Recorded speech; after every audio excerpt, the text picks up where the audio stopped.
Cognizant, సాలపురి సత్వ, ANSR, renewable ఎనర్జీలో పెద్ద ఎత్తున పెట్టుబడులు కానీ ఏ రంగంలో తీసుకున్నా కూడా ఈరోజు పారిశ్రామికవేత్తలు ఆంధ్ర రాష్ట్ర వైపు చూస్తున్నారంటే దానికి కారణం మన గౌరవ ముఖ్యమంత్రి శ్రీ నారా చంద్రబాబు నాయుడు గారు. ఒక మాటలో చెప్పాలంటే ఆయన చాలా రేర్ పీస్,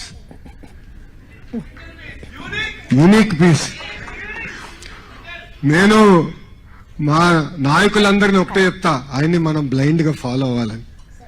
ఎందుకంటే ఆయనకు విజన్ ఉంది. ఆయన ప్రపంచం రాబోయే 20 సంవత్సరాలు ఎక్కడికి వెళ్తుందో ముందు చూపున్న వ్యక్తి. ఆనాడు పెద్ద ఎత్తున ఇంజనీరింగ్ కాలేజీలు తీసుకొస్తే ఎగతాళి చేసిన వారు ఎంతో మంది ఉన్నారు. హైదరాబాద్ ఎయిర్పోర్ట్ నిర్మించడానికి 5,000 ఎకరాలు కావాలంటే ఆనాడు చాలా మంది ఎగతాళి చేశారు. ఈ రోజు చూడండి హైదరాబాద్ ఎయిర్పోర్ట్ ఏ స్థాయికి వెళ్ళిందో. ఇంతేకాదు ఎర్ర బస్సు రాని ఊరికి ఎయిర్పోర్ట్ అవసరమా అని గతంలో ఎగతాళి చేసిన వారిని చూసాం. ఈ రోజు అక్కడనే భోగాపుర ఏర్పాటు నిర్మించిన గొప్ప వ్యక్తి చంద్రబాబు నాయుడు గారు. 1995-96లో ఆయన ఐటీ అంటే ఆనాటి ప్రతిపక్షంలో ఉన్న వారు కంప్యూటర్ అన్నం పెడుతుందా అని అడిగిన వారు ఈ రోజు అదే కంప్యూటర్ మనందరికి అన్నం పెడుతుంది.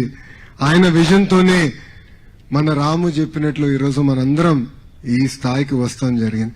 ఏ దేశానికి వెళ్ళినా తెలుగు వాళ్ళు ఉన్నారంటే దాని వెనకాల కారణకుడు గౌరవ ముఖ్యమంత్రి శ్రీ నారా చంద్రబాబు నాయుడు గారు. ఒక పక్కన ఆయన, ఇంకో పక్కన ఆంధ్ర రాష్ట్రంలో ఇంకొక టీం ఉందండి, అది టీం 11. అర్థమైందా రాజా? అదొక ఏడుపు గొట్టు టీము. వాళ్ళకి ఏడుస్తోంది తప్ప ఇంకేది తెలీదు. పెట్టుబడులు మేము తీసుకొస్తామంటే ఏడుస్తారు. సింగపూర్కి వెళ్ళి పెద్ద ఎత్తున మేము అక్కడున్న మంత్రుల్ని, పారిశ్రామికవేత్తలు కలిస్తే ఆంధ్ర రాష్ట్రానికి రావద్దని ఆ ఏడుపు గొట్టు టీము ఈమెయిల్ పెట్టే పరిస్థితి.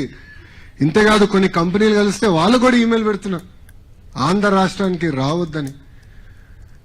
కానీ గౌరవ ముఖ్యమంత్రి చంద్రబాబు నాయుడు గారిని చూసి ఆ కంపెనీలు వస్తే మటు క్రెడిట్ తీసుకోవాలనుకుంటున్నారు. క్రెడిట్ చోరీ అంటారు. ఈ టీం 11 మోహన్ చూసి ఎవరిని వస్తారా ఆంధ్ర రాష్ట్రానికి? వాళ్ళకి క్రెడిట్ ఇవ్వాలండి.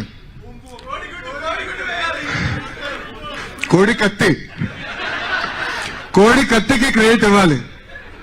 బాబాయిని లేపేసిన క్రెడిట్ ఇవ్వాలి. తల్లిని చెల్లిని మెడబెట్టి బయటికి గెంటేసిన క్రెడిట్ ఈ ఏడుపుగొట్టు టీంకి ఇవ్వాలి మనందరం. అంతేకాదు ఒక్క వ్యక్తి బతికేదానికి 700 కోట్ల రూపాయలు ఖర్చు పెట్టి విశాఖపట్నంలో ప్యాలెస్ నిర్మించే క్రెడిట్ ఈ ఏడుపుగొట్టు టీంకి మనందరం ఇవ్వాలి. నాకన్నా మీకే బాగా తెలుసు రాబాయ్. గతంలో కోడిగుడ్డు మంత్రిని మీరు డావోస్కి ఎందుకు వెళ్ళలేదంటే అక్కడ చాలా చలిగా ఉంది, మేము డావోస్కి వెళ్ళలేమని చెప్పే పరిస్థితి మనందరం చూసాం. ఎంత చల్లగున్నా ఎంత వేడిగున్నా తెలుగోల కోసం అహర్నిశలు కష్టపడే ఏకైక వ్యక్తి గౌరవ ముఖ్యమంత్రి శ్రీ నారా చంద్రబాబు నాయుడు గారు. ఈరోజు నేను గర్వంగా చెప్తున్నా, మీరు వేదిక మీద చూడండి, ఆయన నాయకత్వంలో ఒక యంగ్ బ్రిగేడ్, యంగ్ టీం పనిచేస్తుంది. నేను ఎన్నోసార్లు చెప్పా, మా అందరికీ అదొక అదృష్టం. 5 దశాబ్దాలుగా ఆయన రాజకీయాలు ఉన్న వ్యక్తి, అన్ని చూసిన వ్యక్తి, ఒక అద్భుతమైన మెంటరింగ్ మా అందరికి వస్తుంది. నేను గతంలోనే చెప్పా, మేము అందరం మిసైల్ లాంటి వాళ్ళం, కానీ మిసైల్ కి GPS లేకపోతే చాలా ప్రమాదకరమైన పరిస్థితి.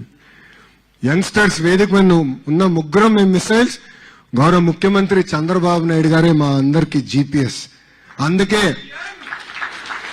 ఆయన నాయకత్వంలో మేము పనిచేస్తూ ఈగోలు లేవు, ఎలాంటి ఫీలింగ్ లేవు, ఒకే ఒక లక్ష్యం. ఆయన ఏ విజన్ అయితే రూపొందించారో అది సాధించేదానికి మేమందరం అహర్నిశలు కష్టపడుతున్నాం. ఈరోజు వాస్తవంగా చెప్పాలంటే చాలా మంది నన్ను అడిగారు ఆంధ్ర రాష్ట్రానికి ఎందుకు రావాలని. వాళ్ళకి నేను 3 కారణాలు ఇస్తా. మొదటిది బ్రాండ్ CBN. 5 దశాబ్దాల అనుభవం నాయకుడు గౌరవ ముఖ్యమంత్రి శ్రీ నారా చంద్రబాబు నాయుడు గారు ఎన్నో పాలసీస్ తీసుకొచ్చారు.